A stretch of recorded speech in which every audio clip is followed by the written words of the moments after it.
Olá pessoal, aqui é o professor Leomir, professor Barbadinha.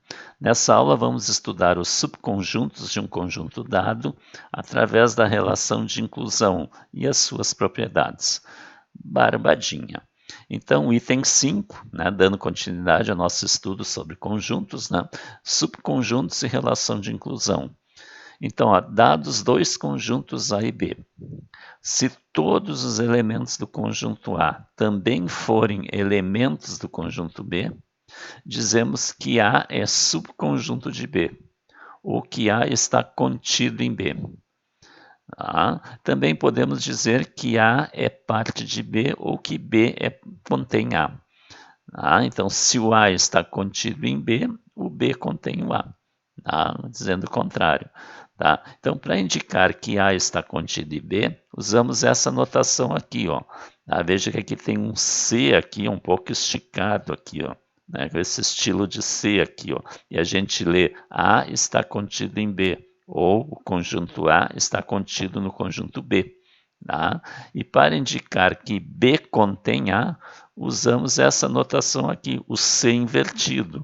Então, eu vou ler B contém A, ou o conjunto B contém o conjunto A. Claro, se o A está contido em B, lendo de trás para frente, B contém A. Barbadinha. Quando A não é subconjunto de B, usamos essa notação aqui, Então, eu quero dizer que A não está contido em B. Então, eu vou colocar o símbolo de está contido cortado.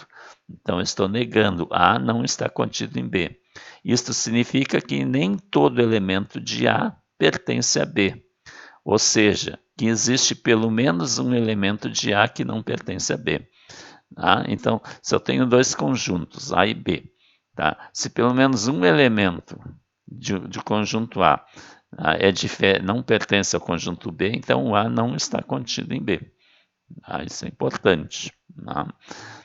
Veja que a relação A está contido em B chama-se relação de inclusão. Por isso o título, a relação de inclusão, relativa a isso. Exemplo A. Se o conjunto A é formado pelos elementos 4, 5, 6 e B pelos elementos 1, 2, 3, 4, 5, 6 e 7, nós temos que A está contido em B. Por que o A está contido em B? Porque todos os elementos que pertencem a A também pertencem a B. 4, 5, 6 são todos elementos do A e eles pertencem ao conjunto B. Então, a gente diz que o A está contido em B. Veja que quando a gente relaciona dois conjuntos, a gente usa a relação de inclusão. Então, eu uso a relação de inclusão se está contido, se contém, se não está contido ou se não contém.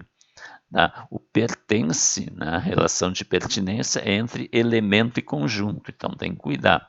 Agora a gente está trabalhando só com conjunto. Isso aqui a gente pode representar através do diagrama de Venn aquele.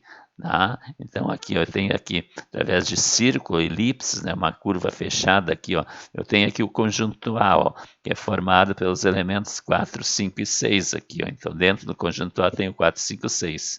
E o conjunto B, quem que ele tem? Além do 4, 5, 6, ele tem o 1, 2, o 3 e o 7. Então, o conjunto B, vamos dizer assim, ele é maior, então eu vou botar aqui por fora o conjunto B. Então, veja que o conjunto A, ele está dentro do conjunto B.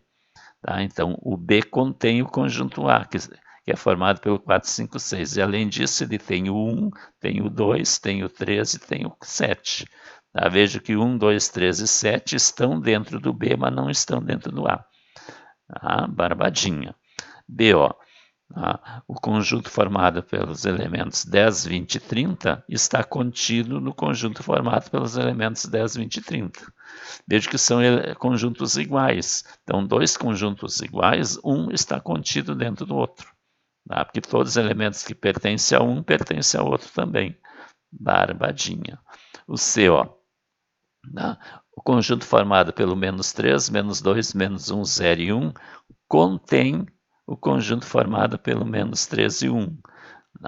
Então, agora, esse aqui ele não está contido lá, ele contém o menos 3 e 1. Então, por isso que tem o C invertido. Ou o menos 3, 1 está contido nesse conjunto aqui. Menos 3, menos 2, menos 1, 0 e 1. Tá? Barbadinha. D, ó. Tá? O conjunto 1, 2, 3, 4, ó, formado por esses elementos, não está contido no conjunto 2, 3, 4, 5 e 6. Tá? Veja que os elementos que pertencem a esse primeiro conjunto não pertencem todos a esse aqui. Veja que o 1 aqui não pertence a esse conjunto. O 2, 3, 4 estão aqui, mas tem um elemento que não pertence, então eles não está contido aqui. Ou o 2, 3, 4, 5, 6 não contém o conjunto 1, 2, 3, 4. Tá? Barbadinha. Então, continuando aqui, observação. Ó. Se x é um elemento do conjunto A, nós vimos que x pertence ao conjunto A. Então, eu estou relacionando o elemento com o conjunto, então é o símbolo de pertence. Também podemos escrever que o conjunto formado pelo elemento x está contido em A. Então, veja a diferença. Ó. Aqui o elemento está escrito sem a chave, então ele é só o elemento. Eu uso pertence. Agora, quando eu coloco na chave, eu estou considerando um conjunto. Aí eu tenho que usar o está contido. Tá? Então, está incorreto se escrevermos dessa maneira. Ó. O elemento x está contido em A.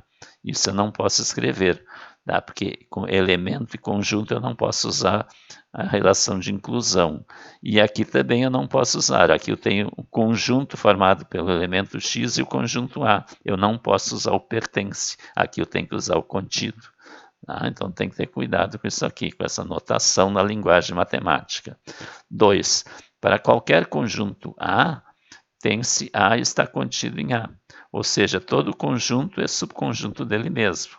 É aquele exemplo anterior que a gente viu ali. Barbadinha. 3. Para qualquer conjunto A, tem-se o conjunto vazio contido no conjunto A. Ou seja, o conjunto vazio é subconjunto de qualquer conjunto. Tá? Então, o conjunto vazio está contido no conjunto A, sempre. Tá? Sempre vão considerar isso. Tá? 6. Propriedades da relação de inclusão. Tá? Então, a relação de inclusão possui 3 propriedades fundamentais, que são bem simples. Tá? Então, dados 3 conjuntos A, B e C quaisquer, nós temos o seguinte, a primeira propriedade reflexiva, quer dizer, conjunto A está contido no próprio conjunto A. Tá? Então, isso é chamado propriedade reflexiva. Segunda propriedade, antissimétrica. O que é antissimétrica? Se o conjunto A está contido no conjunto B e o conjunto B está contido no conjunto A, então o conjunto A é igual ao B. Tá? Então, se o A está contido em B, significa que todos os elementos do A pertencem também a B. E se ao mesmo tempo B está contido em A, é porque todos os elementos de B também pertencem a A. Logo, os dois conjuntos são iguais. Então, essa é a propriedade antissimétrica. Terceira, propriedade transitiva. Se o conjunto A está contido no conjunto B e o conjunto B está contido no conjunto C, então o conjunto A está contido no C. Então, todos os elementos do A pertencem ao conjunto B e todos os elementos do B pertencem ao conjunto C. Então, todos os elementos do A pertencem ao conjunto C. Barbadinha. Então, inscreva-se no canal, deixe o seu like, o seu comentário e divulga para os colegas nossas aulas. Na próxima aula, nós vamos fazer alguns exercícios relativos a essas aulas que nós estamos vendo. Barbadinha.